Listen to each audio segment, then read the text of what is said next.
Hi, I'm Preeti. This is Ziya Ragwani. She's a warrior. She has a very rare condition called mitochondrial disease. It's a terminal illness, so she isn't expected to live past 10 to 12 years, which is what we're told. She is a beacon of strength. She's an inspiration to myself and many, and she's made me who I am today. We had a lot of help on the way. We've made amazing friends. I think I've been exposed to a world that I didn't even know about. I feel like there's a secret world that I'm in now that's amazing, and I want to share her. And this is why, I want to share her story. I want to tell people about her because I've learned so much from her. I feel like it's only fair to share her with the world and let everybody know that, there's more to life than just the daily struggles and the little things we talk about or whinge about or complain about. If we go back to the basics and the core of life, I think it's beautiful. And if we could all get together and do that, I think our lives will be really successful, and she'll leave a legacy behind that will transcend everybody. It will transcend my life, Janish's life, all of us. I think she'll live forever if I can accomplish that, and I think that's what made me do this, made me raise awareness and do some amazing things that I never thought I could even do. I didn't even think I had the ability or confidence to do all this, but she inspired me. She showed me that just because I've got this problem doesn't mean I'm unable. She's enabled me to do so many things. She enabled us as a family, and that makes her very far from that word disabled, really. So we're just testing Ziya's tube to make sure it's in the right spot, and we're giving her, 1, 2, 3, 4, 5 different medications that are usually due around this time of the day. They vary from painkillers to seizure medications to neuropathic painkillers, gut medications, a variety. Basically keep her sustained for the next 4 or 5 hours until it's time to do that all over again. Ziya was born healthy and normal. Pregnancy was normal.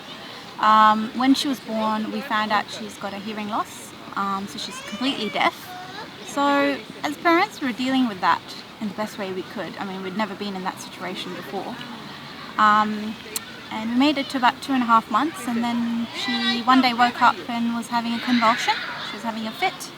It was a very weird experience, actually, because I woke up instinctively at a time when I wasn't supposed to wake up, and I noticed that she was convulsing. Had I not woken up that day, I don't think little Ziya would be with us today. She ended up in the ICU, and I think that's when everything reset for us. I think that's when everything started in a way, but also went backwards, because Ziya from then on was a different person altogether. She has been fighting ever since. We've been fighting with her for everything.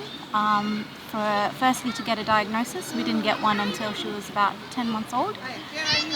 And then when we got the diagnosis, dealing with that, having to sit down as parents and somebody telling you that your, treasure has a terminal illness, and that we have to deal with that and somehow understand that this is and accept it, really. So I think it's a bit like grieving. When you lose somebody, you grieve through all the processes, and I think I did that. I was angry for a very long time. I was in denial. I didn't want to accept it. I was very angry at the doctors for even telling me and having that talk with me. But then you grow, and Ziya shows me that every day, that it's a process. We have to learn through our experiences. And the only way forward is being positive, because if I'm not able to be positive, then how am I going to help her be the best version of herself? There were dark days where she would be crying for hours and hours and hours. I'm on my own. I've got a toddler to look after as well. And the moment, I think that turning point was when Mahi came up to me, Mahi, my 4-year-old daughter. Ziya was crying for about 5 or 6 hours, and then she could see I had my hand on my head, and I was tired of listening to her crying. I had a headache. She was just going off on one.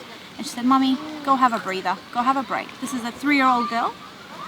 Go have a break in the other room. I'll look after Ziya. Go and look after yourself for a minute." And I think that was the point where I thought, oh my God, you know, like, what am I doing?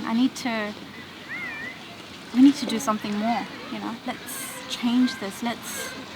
That's the point where I came out with that thing in my head that I want to stop existing. I want to live my life for what it really is, and it's beautiful. And that was, it's a paradox, because that was beautiful for me. You know, it broke my heart at the time, but it was beautiful because I thought, oh my gosh, you know, this is the impact that my Ziya has on my other daughter, that she's beyond her years. I mean, I don't see any other 3-year-old doing that unless they're in a similar situation. So having a child like Ziya has been so impactful in so many ways, and positive more than negative. It's easy to pick out the negative things, and I could sit here and pick them out all day. But focusing on the positives it's a skill, I think, and it's a process. I've learned so much along the way. I've learned more about the medical field than I did when I was working in it for the past decade. So she's pretty spectacular, actually. And as a family, she's actually gelled us together. Often nuclear families, you know, a family of 4, sometimes we get lost in translation. Sometimes we get lost in the daily routine, the daily struggles of life, you know, in and out, school, this and that. But I think she's sort of gelled us and bonded us so well, no matter where she is, whether she's here or whether she's not here anymore. That bond will stay forever. It's never gonna break. It's gonna live forever, even beyond our lives.